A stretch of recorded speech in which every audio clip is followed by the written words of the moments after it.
Thank you for this beautiful opportunity tonight to be on this celebration evening. I've got my tag. I thought I should have weighed my lanyard, but I thought, nee, wag, ek wil hom nie so forward wees nie.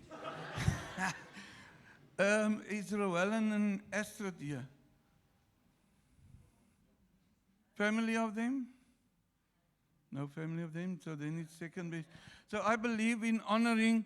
I don't believe to speak on your funeral and then it's afterwards and said, this guy was such a great guy, but he's not here with us anymore. Eh? Okay, so what happened is, I just want to honor Kewan.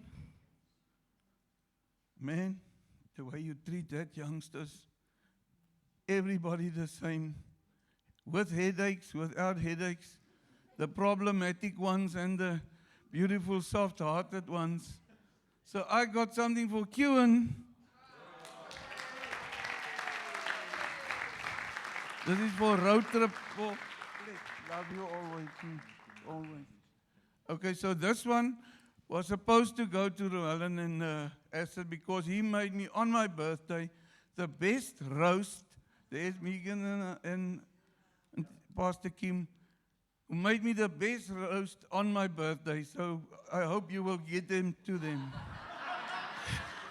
I trust you. I trust you. I trust you with all my heart. Even with my wife and my car, Kewan. So tonight we're going to speak of the power that is in your testimony. But before you go and just rush off, at the end of tonight I've got a word for Chris and his mom. Chris daar agter en jou ma hierso. And then Teresa and Heather and Tristan. Chris daar agter, né? Wave with me? Yeah, and your mom. Got a word for you. Ben, waar's jy? I got a word for you. Andrew, waar's jy? Jy so met die mooi soet aan. And Monique, got a word for you. And then Jacqueline, is reg, né, Johan? Dit jou dogter se naam? Is dit baie naby? Maar dis daai een wat ek wil vir haar bid vir haar enkel. Okay. So we're going to start off by just praying. We're going to start off tonight. We normally blow the shofar at the end. I feel the Holy Spirit want to be honored right in the beginning of tonight. So when I blow the shofar, it's for 3 reasons: to make an announcement in the atmosphere. The second reason is when people come together, there's a celebration. So it's to gather the people. Second reason, to make an announcement in the atmosphere. And the third one is for warfare. So the warfare is when Gideon was serious about taking this shofar, guys, 300 of them. They blew the shofar. It was quite an activity. And that action that was there, they were 300, but the Midianites thought there was 45,000 people coming towards them, just armed with a shofar. The same with the walls of Jericho. They blew the shofar, the angels pushed the walls in. I don't know how it worked, I don't know the dynamics, but I know when I blow the shofar, I just know something happens in the atmosphere. So I just want to honor tonight the main role players. Faith. I can't preach without calling your husband, ex-husband, sorry.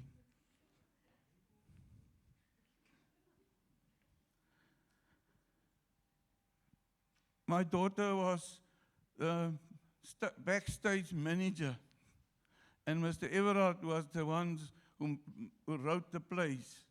And then they go to Savoy Theatre, and they switch everything off, and you pay for your ticket, and you go and sit there, Gordy, And then next minute the lights go on, but you had no clue what happened on the backstage. Ilana, she studied every mark, every point, and it was in the dark. But when suddenly here starts the play, the main role players come. And that's what I'm trusting the Lord for tonight. Father, Son, Holy Spirit. Daar's Megan daar agter. Sy weet waarvan ek praat. She knows exactly what I'm talking about. Are you ready to receive what the Lord wants to do tonight?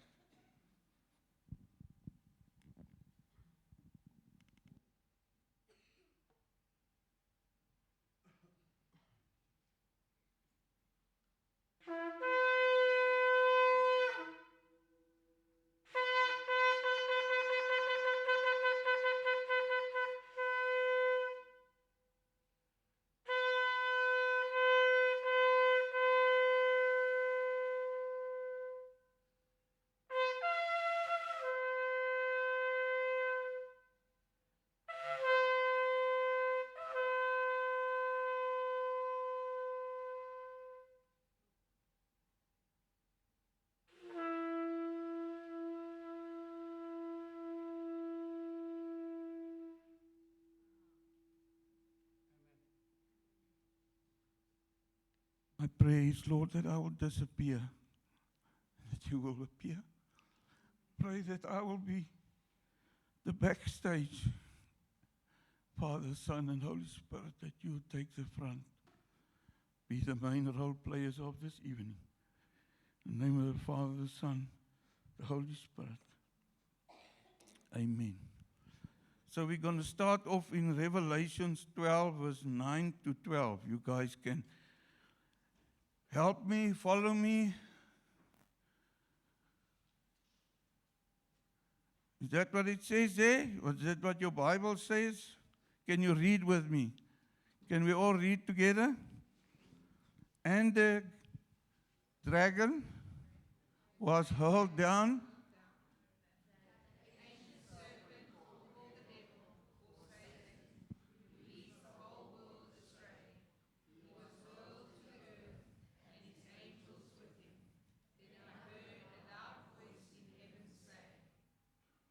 Now have come the salvation and the power and the kingdom of our God. When? Now. Let's read further.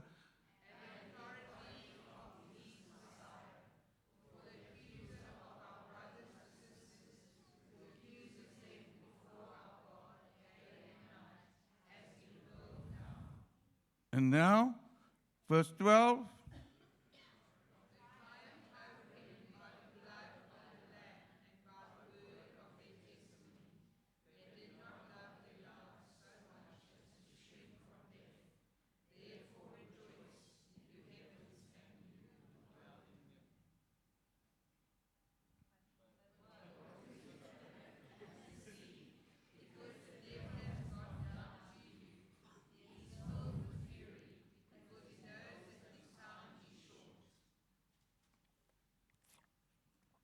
So what did we read tonight? Where is the authority? What power is given to who? But where is the evil one at the moment? He's on earth. He's given no authority, but God says He's given you all the authority. And they overcome him by the blood of the Lamb and by the power of their testimony. Is that what the Bible says? The scripture reminds us that our testimony isn't just a story. It's a declaration of what Jesus has done. Notice verse 11. Believers overcome Satan by two things that working together. At the youth camp, I'm talking about a cook sister.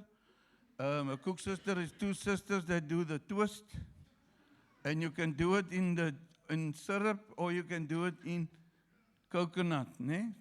Ons Malayse koeksisters. Amen. Ek weet iemand het die boodskap gekry. So they overcame him by the blood of the Lamb. That is what Jesus has already done for us. The second thing is by the word of their testimony. That is what Jesus is doing for us today. The testimony isn't in itself magical.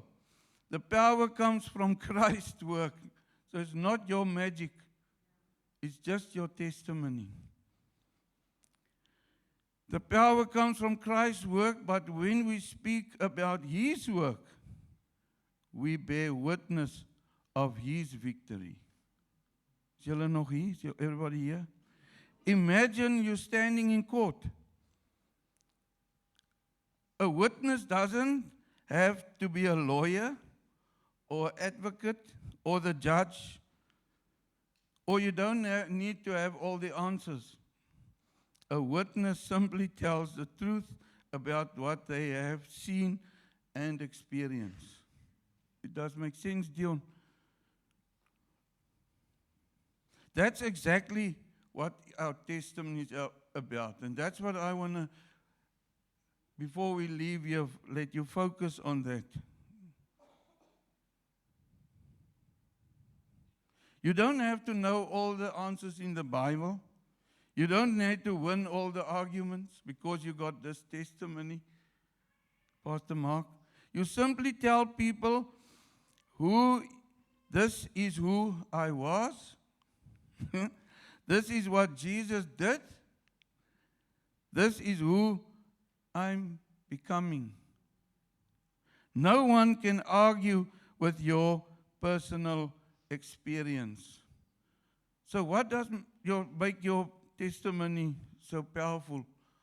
I heard people say they were locked up in a bottle store, and the owner left them in the bottle store. The next morning, the owner opened the bottle store, and all the bottles was empty. And I walked out there.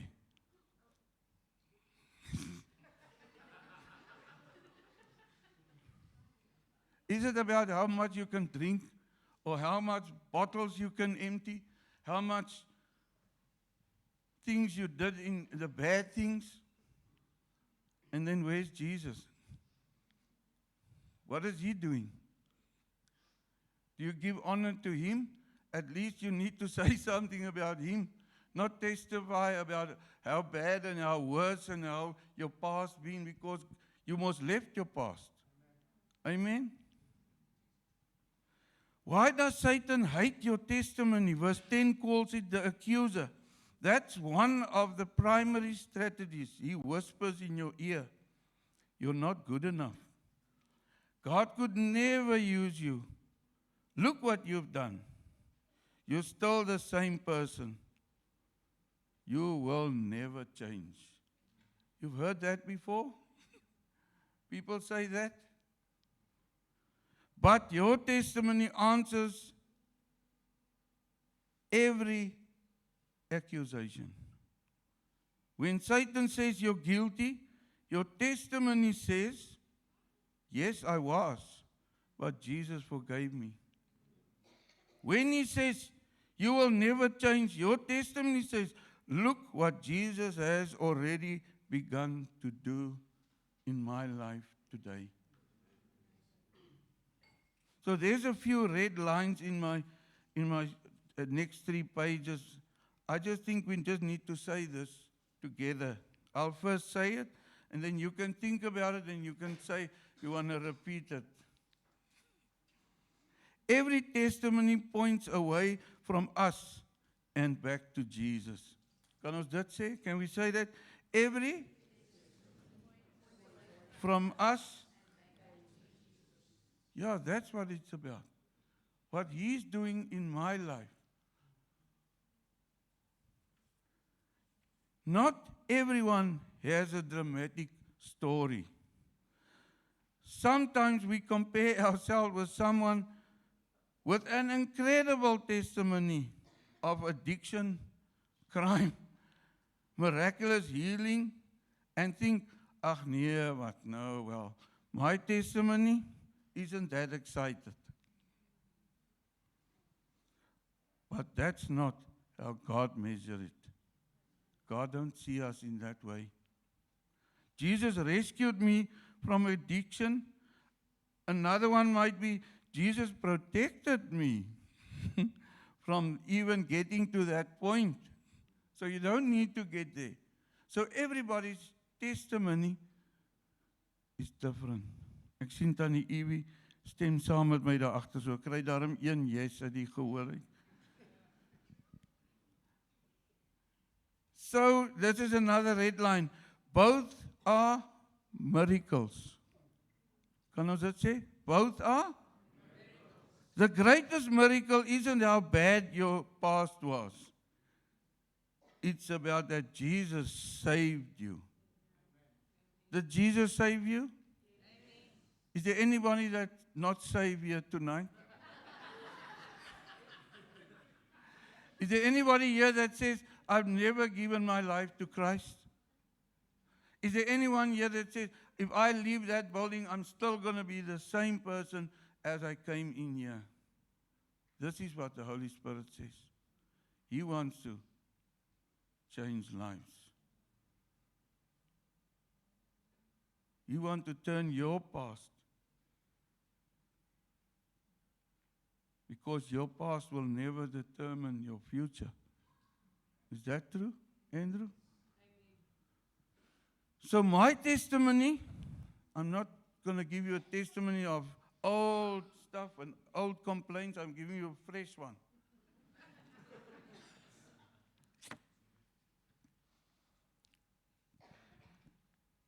Maybe you didn't even know about this, but 3 months ago, I was in hospital with influenza A.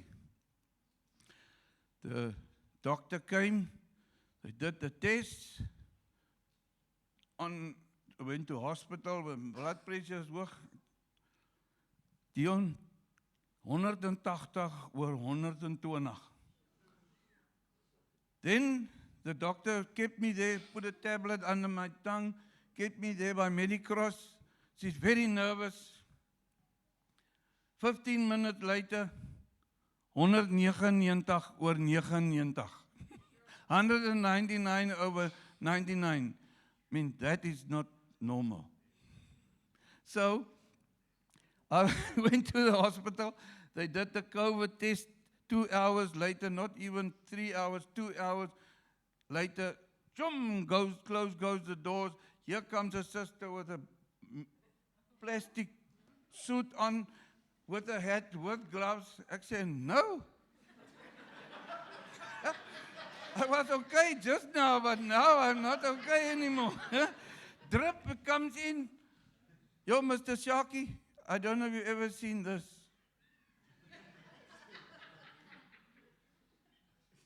Just lying here in my hospital bed.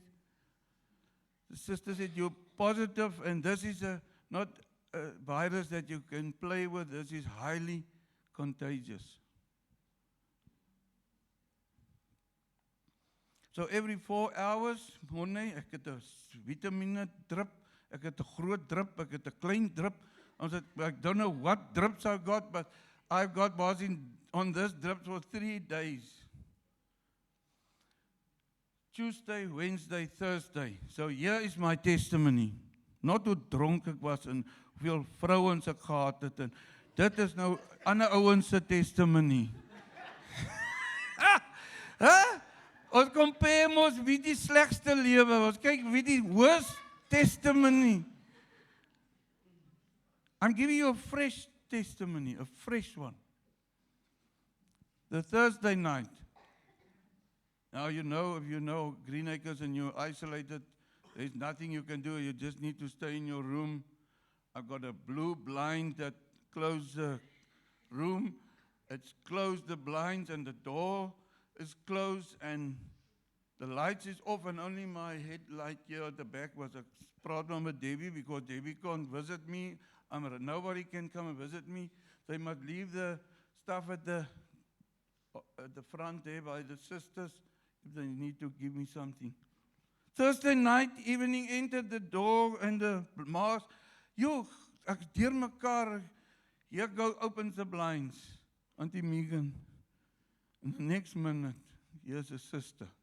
Not so short sister. No mask, no protection, no glass. I said, sister, and no. She said, I'm here to pray for you. She starts singing, and I can't sing with her because I'm not well. She starts singing, it is well. It is well with my soul. And I pray for Fissy, Lord, that it will be well with his soul. She put her hand without mask and gloves on my head. I'm telling you, as Mr. York is walking down the aisle, this is my testimony. Mr. Gerry, ek het onmiddellik, immediately, I felt the heat.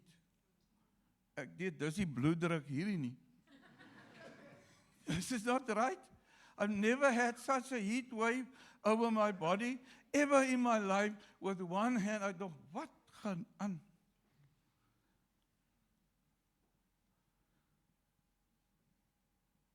Next morning, doctor come in, do the test, they say, you're going home. We can't find anything wrong anymore with you. They did 3 blood samples. I had to wait for the samples to come, but I knew immediately. Is it in the song? It is well with my soul. Or was it when she called Jehovah Rapha over Mr. Fissy? You know who he is? He's here tonight and he's still the same. Dis ek kom ek so bid vir jou dogter Johan. The Lord is still the healer. The Lord is still the one who raises the dead. He's still the one, he's still the one, he's still the one. Miracle worker. Waymaker. If you came here and you thought, what is going to be this week about? I felt the healing power of Jesus go through my body. I was healed and discharged the following day. My testimony is, Jesus is still the healer. He still heals the sick. Someone here needs to hear this. Someone that's going to listen to my voice on the tape needs to hear this.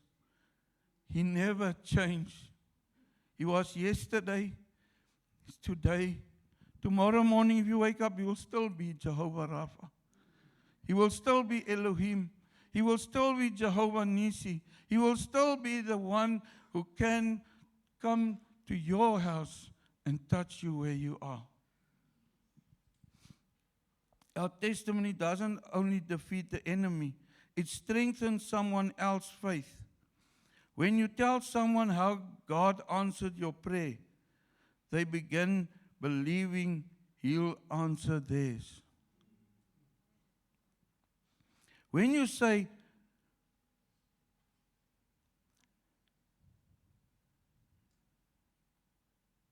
I'm so aware of Him now. Holy Spirit, thank you, Lord.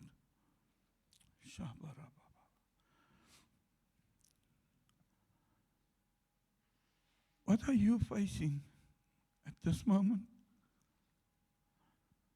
What are you going through and says, maybe I've got a giant that's in front of me. I don't know what to do, but God says He's still the one who can change your situation. You can be that giant slayer, dragon slayer, because the Bible says he's been thrown into the sea. He says God given us the power by the blood of His Lamb What is the blood about?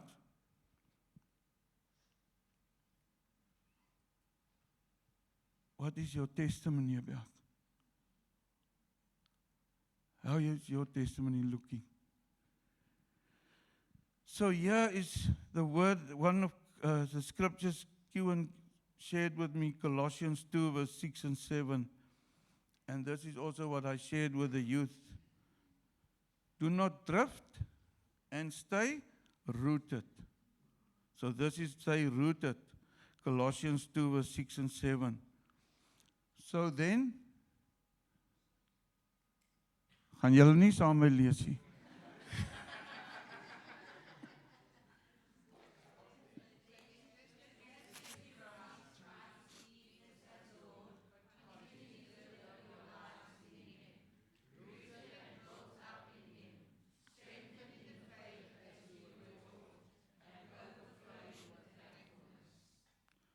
One of the ways we stay rooted is by remembering. Throughout scriptures, God repeatedly tells his people, remember. Remember where you were. Remember what God has done. Remember his faithfulness. Not remember what the devil did. Remember what God's doing at this moment and at this time in your life. Every time you tell your testimony, you're reminding yourself of God's goodness that keep you rooted and your roots deep. The devil has a story he'd like the world to believe about you. But God has a different story about you. Satan says you're defined by your past, but Jesus says you're defined by grace. Your testimony is simply telling the world which story is true. Can we say that? Your testimony is simply telling the world which story is true. Ek is besig om klaar te maak, Kewan, so you can get the team to come. For many people, the word testimony can feel intimidating, as though it has to be dramatic or polished. Your testimony isn't about how extraordinary your life is. It's about how extraordinary Jesus is. Whether he rescued you from a life of darkness or has faithfully walked with you since you were a child, your story matters because it tells the truth about who he is. That keeps the focus exactly where Revelation 12:11 says, not on the witness, but on his blood. Never underestimate the power of your testimony. It is evidence that Jesus is still changing lives, and every time you tell it, you remind yourself and encouraging others. The point people, and you will always point with your testimony, people, to him. Why are you doing it? To overcome sin and death. En ek sluit af in Afrikaans, if there's anybody who's battled to understand the next 3 verses I'm going to say, just translate to your neighbor. Lord, last night before I went to bed, I was thinking of this word because I was supposed to do the 10 o'clock service, and I said, Lord, what is this what you're saying? And he said in Afrikaans, I hope you can all understand, or we can try and translate it. Ek het 'n ommeswaai in my lewe gemaak. I made a turnaround by choice in my own life. I choose, ek het vandag gekies om my 10 penne by Jesus se voete in te slaan. I choose today to put my tent where Jesus is at this moment. I never want to be at a place with my tent pens not be close to Jesus. That's what I was went to bed with last night. My 10th penne is ingeslaan. I don't know how your life is. Are you rooted? Are your 10th pens by the feet of Abba Father? And I invited them to be part of my service, Father, Son, Holy Spirit. But I don't want you to drift. I don't want you not to be rooted in Christ. So if you need to be that person that says, I want to be like that people that want to put my 10 pins by his feet. Jeremiah 1, and the Lord reminded me when I was ordained, I was called. He called me by my name. I am his. Ek het jou by jou naam geroep. Jy is myne.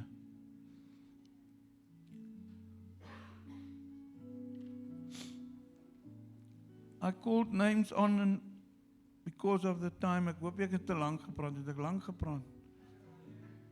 Okay. So I called names. I would like to just bring you a word that the Lord showed me in my heart, the names that I called Chris and his mom and Charles and so and so and so. You know what I called. But I'm going to give to the team. And I know that you can leave here the same way as you came here. Or you can make a life decision like I said last night, said, Lord, I never, ever want to be at a place where you are not. And I choose to put my life where Jesus is, at his feet. I don't want to walk on my own. I want to climb into Christ. I want to walk with him. Christus binne in jou, Christ inside of you.